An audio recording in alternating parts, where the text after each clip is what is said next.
Bonjour et bienvenue sur ma chaîne pour ce nouveau tirage de guidance, ici consacré au signe astrologique de la Vierge.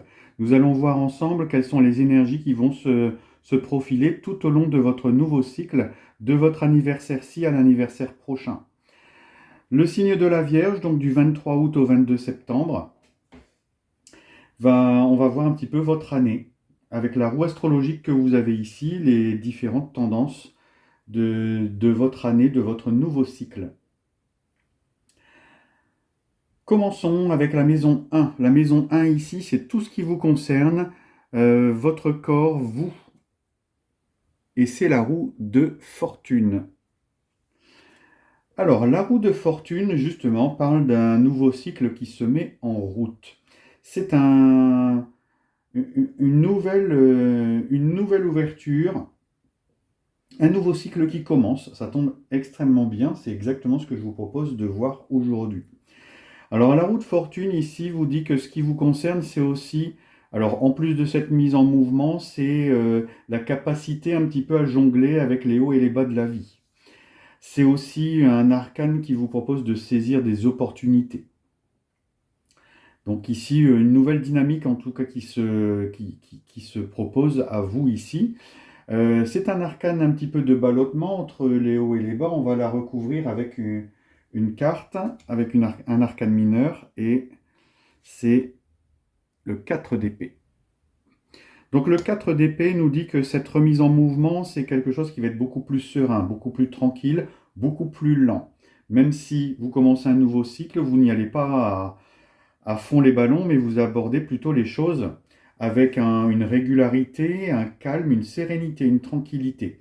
Et surtout un mental voilà, plus tranquille, plus serein.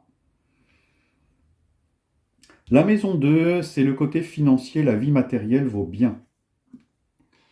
Et c'est l'impératrice. L'impératrice vous dit que votre vie matérielle va plutôt bien se porter. C'est un arcane d'abondance, vous ne manquerez de rien. Elle nous indique confort, elle nous indique prospérité aussi. En tout cas, une belle carte pour en tout cas cette maison 2. La maison 3, c'est tout ce qui concerne votre entourage proche, votre fratrie, vos amis, et c'est aussi un message à recevoir. Et c'est tempérance. Alors, au niveau de votre entourage proche, amis, fratrie, on vous dit que les relations ici vont plutôt être tempérées, modérées, bien, cordiales, amicales. C'est très amical, avec beaucoup de communication, beaucoup d'arrangements aussi. On vous dit ici que vous composez un petit peu avec les différentes forces. Vous modérez un petit peu les choses, voilà, en tout cas, beaucoup de communication. C'est un arcane amical. Alors, dans cette maison des amis, c'est justement quelque chose qui va être propice. Le deuxième point, c'est que c'est une carte de protection déjà, et on sait que ce domaine va être protégé. La maison 4, votre foyer intime, votre famille, voilà, votre noyau familial. Et c'est la force. La force vous indique que cette maison de foyer de famille est sous contrôle. Vous allez gérer les choses, c'est une main de fer dans un gant de velours, avec une autorité, beaucoup de fermeté, mais voilà, pas non plus, on n'est pas dans le totalitarisme. Voilà, c'est quelque chose de bien, voilà, tout est sous contrôle, en tout cas, une bonne gestion de ce domaine-là. Alors, cette main de fer dans un gant de velours peut aussi signaler un petit peu justement de mainmise et évoquer quelques tensions. Mais c'est pas très grave, c'est pas très profond. En tout cas, besoin de contrôler, de resserrer un petit peu au niveau de l'autorité de ce noyau familial.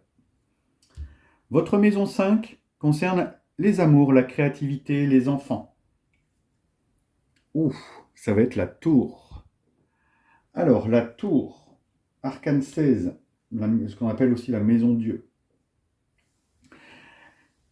Pour votre créativité, ici, on signale un gros élan de créativité. On crève le plafond, on pousse les murs et on s'étend. Au niveau des enfants, attention, ça peut signaler éventuellement peut-être des accidents.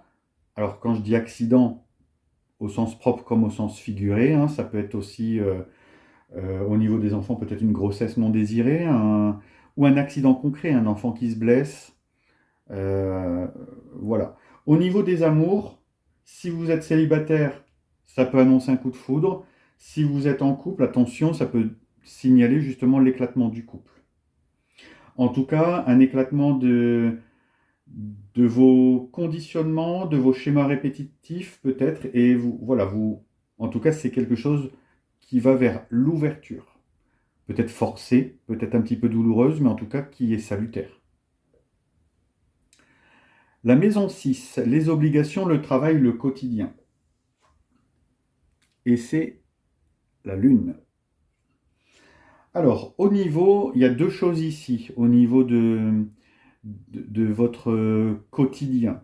Je dirais que dans votre quotidien, s'il touche votre famille, ça va bien se passer. Vous, si vous êtes très famille, ça va bien se passer. Par contre, au niveau du travail, ça signale de l'ennui, ça signale de la fatigue, ça signale de l'envie d'autre chose, une pesanteur, un certain mal-être.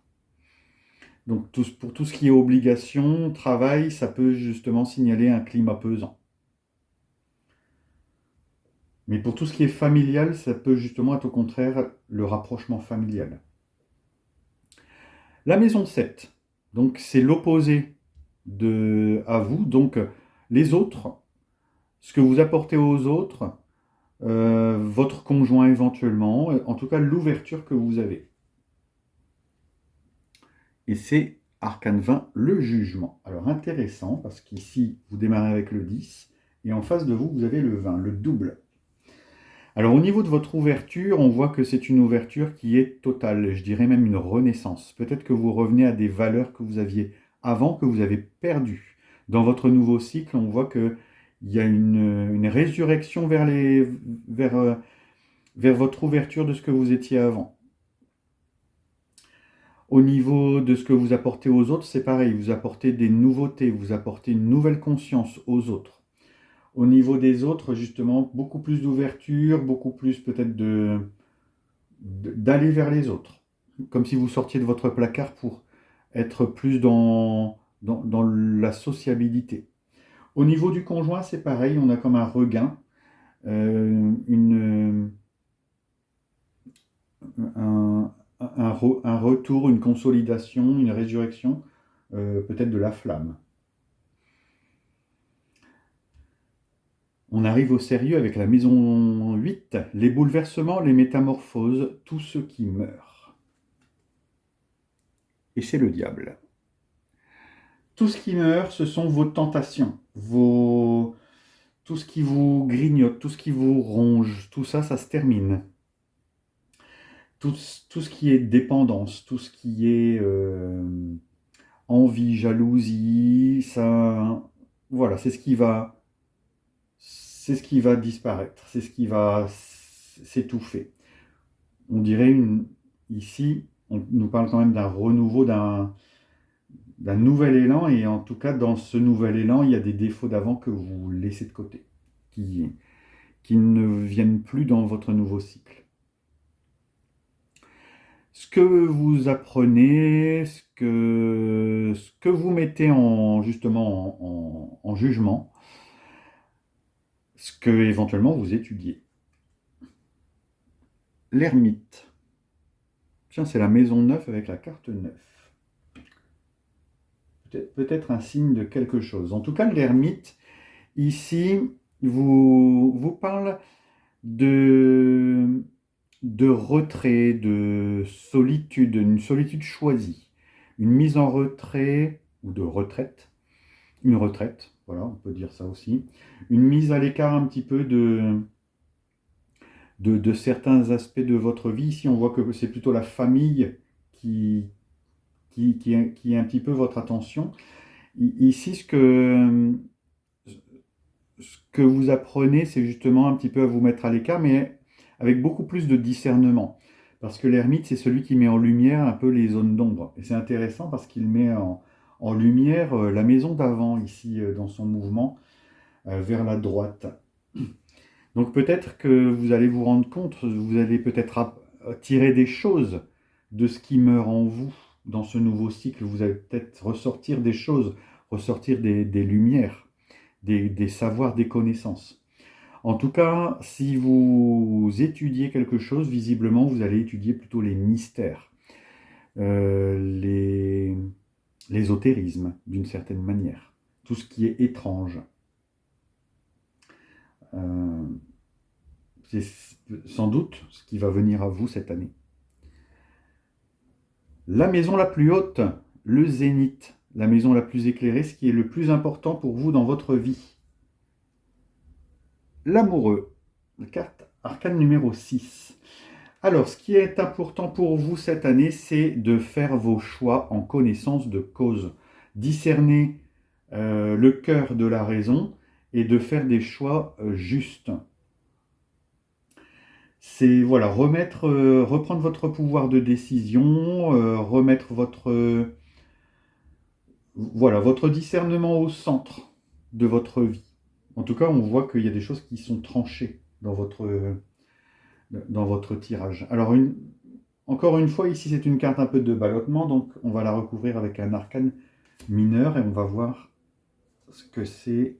C'est le 5 d'épée. Alors, le 5 d'épée vient ici vous faire prendre des décisions sur tout ce qui concerne la rivalité, la mise en concurrence. Qu'est-ce qui est juste pour vous, qu'est-ce qui n'est pas juste pour vous dans cette mise en compétition, dans ces rivalités, dans ces combats, dans les combats que vous menez. Donc ici, vous allez vraiment, cette année, faire des choix drastiques sur ce qui vaut le coup de continuer à faire et sur ce qu'il faudra abandonner. C'est intéressant de voir un petit peu les cartes juste avant. Visiblement, il y a quelque chose qui se passe, vous allez abandonner des trucs qui vont vous être vraiment salutaires. Et tiens, c'est intéressant parce que tout à l'heure on avait le 4 d'épée, là on a le 5, on a comme une petite suite. En tout cas, la famille des épées se présente. Donc les épées, c'est tout ce qui concerne la communication, le mental. C'est peut-être un trait spécifique de votre année. 11e maison, votre vie publique, votre notoriété, vos amis au sens large, donc tout ce qui concerne les cercles de connaissances. Arcane 7, le chariot. Alors c'est dans ce domaine de la vie publique qu'on va reconnaître un petit peu peut-être vos talents, vos compétences. C'est dans ce domaine-là dans cette maison-là plutôt, où vous allez vraiment avoir beaucoup de succès. C'est là justement la notoriété. Visiblement, les gens autour de vous vont vous remarquer. Ils vont vous voir comme quelqu'un qui gère bien, qui a de l'ambition, qui avance, qui est déterminé, qui un peu comme une force qui gère tout bien. Et enfin, la 12e maison, les épreuves, ce que vous ne voulez pas voir. Et c'est l'étoile, arcane 17. Alors, ce que vous ne voulez pas voir ici, c'est peut-être un petit peu la toxicité des autres, tout ce qui concerne voilà, les énergies négatives toxiques, le vampirisme énergétique, le mal-être, le malaise. Alors, celui des autres ou le vôtre. Ça peut être dans les deux sens.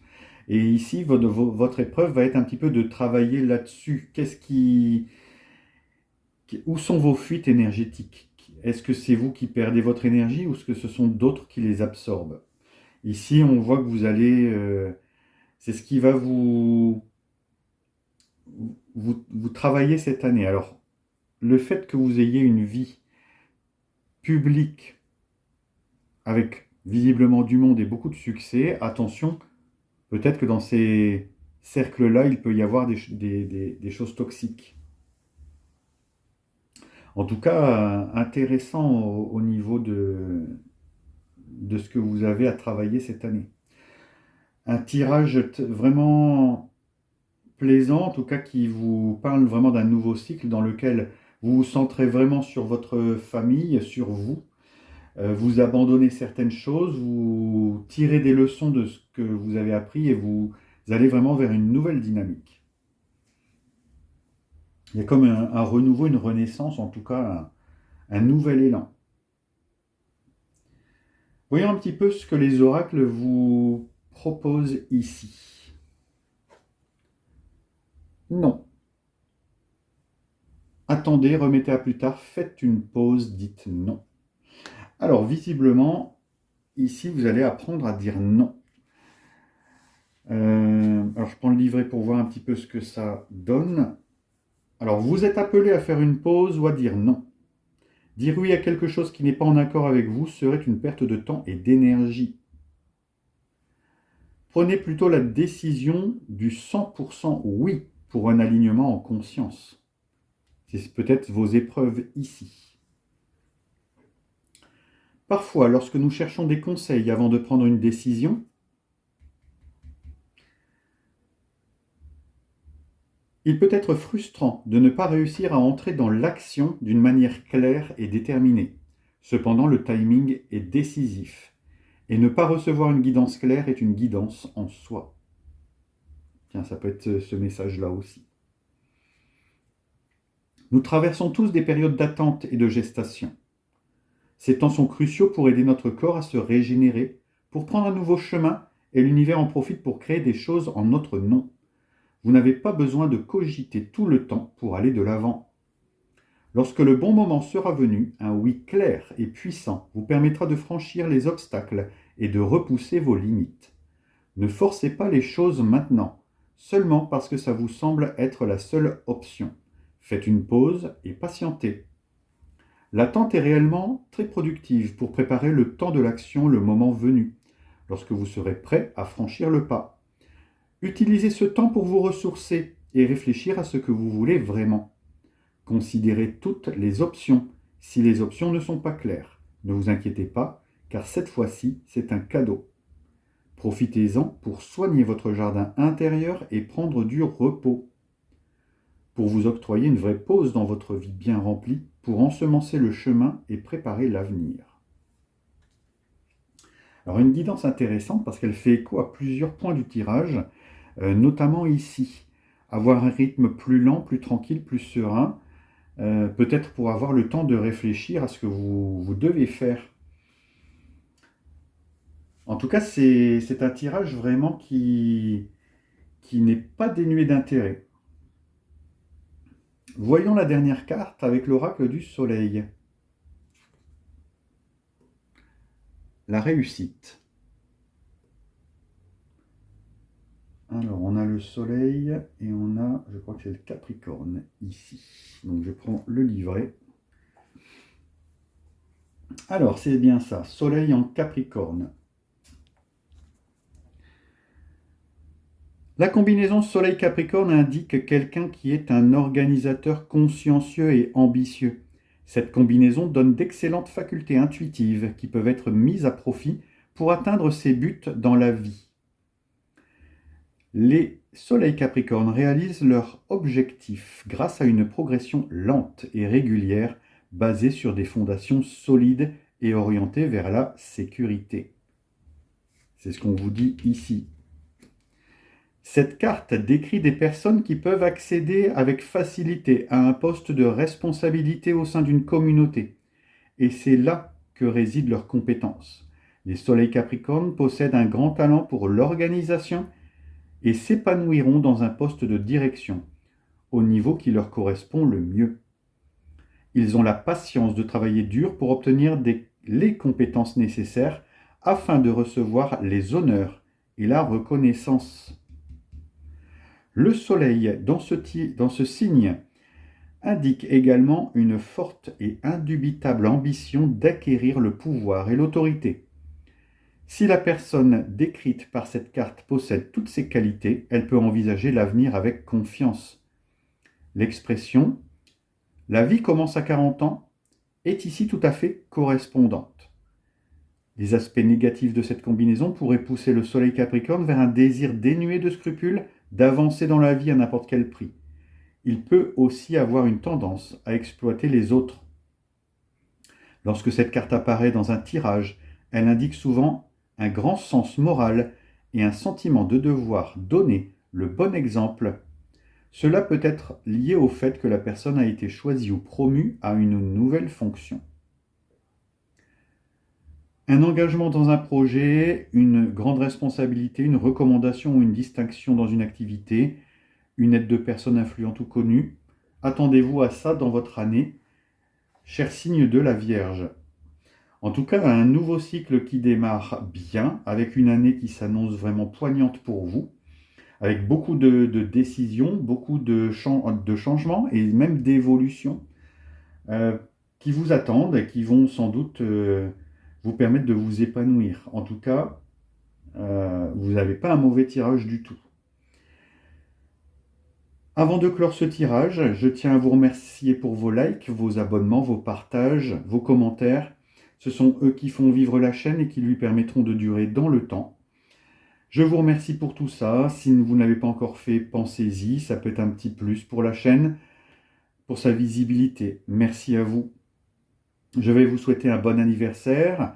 Je vais vous souhaiter un nouveau bon cycle et beaucoup de courage pour cette nouvelle année qui s'ouvre devant vous. Et je vous dis à bientôt pour d'autres tirages.